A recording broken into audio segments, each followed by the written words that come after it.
Welcome to Alternatify, where we delve into the iconic moments of history, peeling back the layers to uncover untold stories and challenge accepted narratives. Today, we confront one of the 20th century's most pivotal events, the fall of the Berlin Wall. The official story is etched into our collective memory, a triumphant tale of freedom prevailing. But what if that narrative, while comforting, is incomplete? What if deeper secrets, subtle manipulations, or unforeseen forces were truly at play, setting off a chain of butterfly effects that shaped the world we inhabit today? For nearly 3 decades, the Berlin Wall stood as the starkest symbol of the Cold War's brutal division. Erected in 1961, it cleaved a city, separated families, and embodied the ideological chasm between East and West. Its concrete and barbed wire were a physical manifestation of the Iron Curtain. The accepted reasons for its collapse on November 9, 1989, are widely known. We point to the Soviet Union's weakening grip, strained by internal pressures and an unsustainable arms race. We acknowledge the growing discontent within East Germany, fueled by economic stagnation and a yearning for basic freedoms. And of course, there's Günter Schabowski's fateful miscommunication, a bureaucratic blunder that inadvertently opened the gates to history. But is that truly the whole picture? The Cold War was an economic marathon, not just a military sprint. The Soviet Union and its satellite states, including East Germany, buckled under the immense strain of the arms race, the space race, and the constant need to prop up failing communist economies. This economic fragility was a known vulnerability. But what if Western powers didn't just observe this decline? What if they actively exacerbated it? Imagine covert operations designed to deliberately sabotage key industries, or sophisticated currency manipulations that further destabilized the East German mark. Consider the relentless information warfare, with broadcasts like Radio Free Europe not just highlighting disparities, but perhaps subtly guiding East Germans towards economic desperation. What if financial incentives, covertly offered, encouraged a mass exodus, draining the East German state of its most productive citizens? In such a scenario, the wall's fall might not have been a peaceful, spontaneous outpouring. It could have been a chaotic, even violent implosion, perhaps leading to widespread uprisings or even civil war. The peaceful transition we witnessed would be replaced by a far more volatile and unpredictable outcome, leaving a legacy of deep scars. The Cold War was a shadow war, fought in the murky depths of espionage and intelligence. Agencies on both sides constantly vied for information, advantage, and influence. It was a game of chess played with human lives and national destinies. What if Western intelligence agencies played a far more crucial, orchestrating role than we realize? Consider the possibility of agent provocateurs deeply embedded within East German society, subtly stirring dissent and organizing protests from within. Imagine carefully timed information leaks, exposing corruption, incompetence, and human rights abuses within the East German government, eroding public trust. What if these agencies actively exploited internal conflicts, identifying and supporting reform-minded factions within the ruling party, pushing them towards liberalization?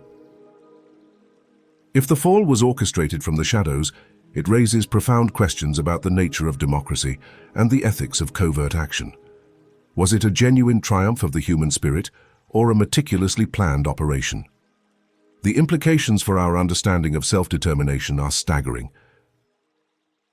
Mikhail Gorbachev's reforms, Glasnost and Perestroika, are widely credited as the primary catalyst for the Soviet bloc's unraveling.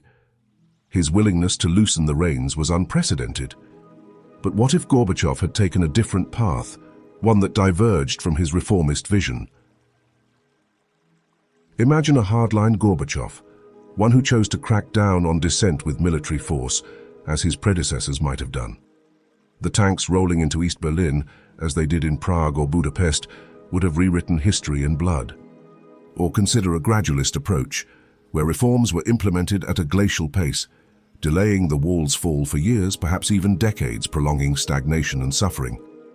What if Gorbachev had prioritized economic reform above all else, creating a more stable but less democratic East Germany, a state that could have endured for much longer? Any of these alternative Gorbachevs would have led to a dramatically different outcome. We might have seen a renewed Cold War, prolonged suffering for millions, or a less free East Germany, forever trapped behind a wall that never truly crumbled. German reunification was a momentous event, celebrated by many, yet fraught with immense challenges. The integration of two vastly different economic and social systems was complex and often painful. But what if reunification had been handled differently, or not at all? Imagine a scenario where the process stalled, leading to a continued division of Germany, a permanent scar on the heart of Europe. Or perhaps East Germany achieved a greater degree of autonomy, evolving into a separate sovereign state with its own distinct government, economy, and culture. What if a different economic model had been adopted, one that gradually incorporated socialist elements rather than a rapid, often brutal transition to capitalism? Such alternatives would have resulted in continued tensions, a more diverse and complex Germany, or a vastly different distribution of wealth and power across the nation. The Germany we know today, with its unique challenges and strengths, would be unrecognizable. The fall of the Berlin Wall was a pivotal moment, fundamentally reshaping the geopolitical landscape and ushering in the modern world. Its impact rippled across continents, influencing everything from technology to global alliances. But what if the wall had never fallen, or had fallen in a radically different way? Consider a world where the internet evolved differently, perhaps more secure and government-controlled, far less open and decentralized than it is today. Globalization, as we know it, might have been a slower, more fragmented process, or taken an entirely different form. The geopolitical landscape would be profoundly altered, with different alliances, new conflicts, and a completely shifted balance of power. The world we inhabit, with its interconnectedness and its challenges, is a direct consequence of that moment in 1989. An alternative fall, or no fall at all, would mean a fundamentally different world today, one we can barely conceive. Beyond the grand geopolitical narratives, the Berlin Wall represented immense suffering and hardship for millions of ordinary people. It was a daily reality of separation, surveillance, and denied dreams. The human cost was immeasurable. What if the wall had remained in place for decades longer? The repressive regime would have continued its surveillance, censorship, and control, perpetuating a climate of fear. Generations would have been denied opportunities for education, employment, and travel, their potential stifled. The psychological trauma of living under such conditions, the constant fear, the separation from loved ones, and the profound lack of freedom would have deepened. The human cost would have been far greater, extending its shadow over generations. The stories of resilience and resistance would be overshadowed by a pervasive sense of loss and unfulfilled lives. The Cold War, paradoxically, spurred significant technological advancements, particularly in areas like computing and communication. The post-war era saw an unprecedented exchange of ideas and technologies between East and West. But what if the wall had remained, or its fall had been delayed? Imagine a different internet, one designed primarily for secure, government-controlled communication, far less decentralized and open than the one we use daily. Technological advancements might have been significantly delayed, stifled by limited exchange of ideas and a lack of cross-border collaboration. The world would be more divided, with technology reinforcing those divisions rather than bridging them, creating fragmented technological landscapes. This would have profoundly impacted global communication, scientific progress, and the very way we learn and interact with information. Our digital lives would be unrecognizable. The fall of the wall profoundly impacted art, music, literature, and film, unleashing a torrent of creative expression that had long been suppressed. It inspired new narratives, new sounds, and new visual landscapes. But what if the wall had remained, or its influence lingered? Creativity would have continued to be suppressed, with artists silenced or forced to produce only state-approved art.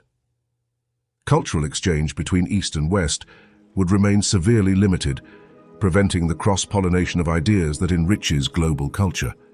The artistic legacy of that era would be vastly different, perhaps emphasizing oppression and resistance, but lacking the vibrant diversity that emerged post-1989. This would have resulted in a restricted cultural landscape, impacting our collective self-understanding and limiting the narratives through which we interpret the world. The fall of the Berlin Wall was a turning point in global politics, effectively ending the Cold War and ushering in a new, albeit complex, era. It reshaped alliances and redefined power dynamics. But what if the wall had remained, or its collapse had been averted? We might still be living in a continued Cold War, characterized by proxy wars, an escalating arms race, and the constant threat of direct confrontation between superpowers.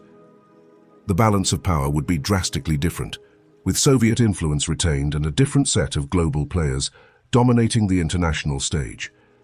International organizations like the UN and NATO would have evolved differently, or their roles would be fundamentally altered.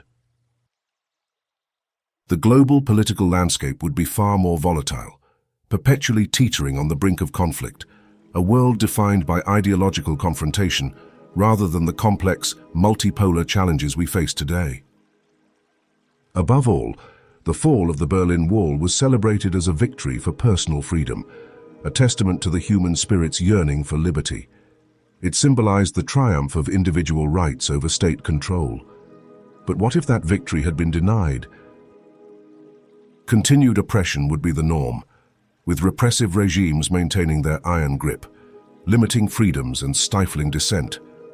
Millions would face lost dreams, denied opportunities, and the forced abandonment of their aspirations. The world would be defined by fear, suspicion, and mistrust, a pervasive sense of unease permeating daily life. The human cost would be immeasurable, not just in terms of physical suffering, but in the profound psychological toll of living without true freedom. It would be a world where hope was a dangerous luxury. The fall of the Berlin Wall was far more than a simple narrative of a wall coming down. It was a complex confluence of economic pressures, clandestine espionage, political maneuvering, and the indomitable human spirit. To reduce it to a single cause is to miss the intricate dance of forces that truly shaped that moment. By exploring these alternative possibilities, these what-ifs, we gain a deeper understanding of the past. We appreciate the fragility of freedom and the profound impact of seemingly small decisions.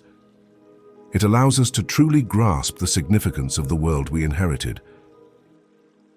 What are your thoughts on these alternative scenarios? Do you have other theories about what truly brought down the wall, or what might have happened if it hadn't? Share your insights in the comments below. If this journey through alternative history has sparked your curiosity, please like this video, share it with fellow history buffs, and subscribe to Alternatify for more explorations into the untold stories of our past. And let us know what other historical moments you'd like us to re-examine. Until next time, keep questioning, keep exploring.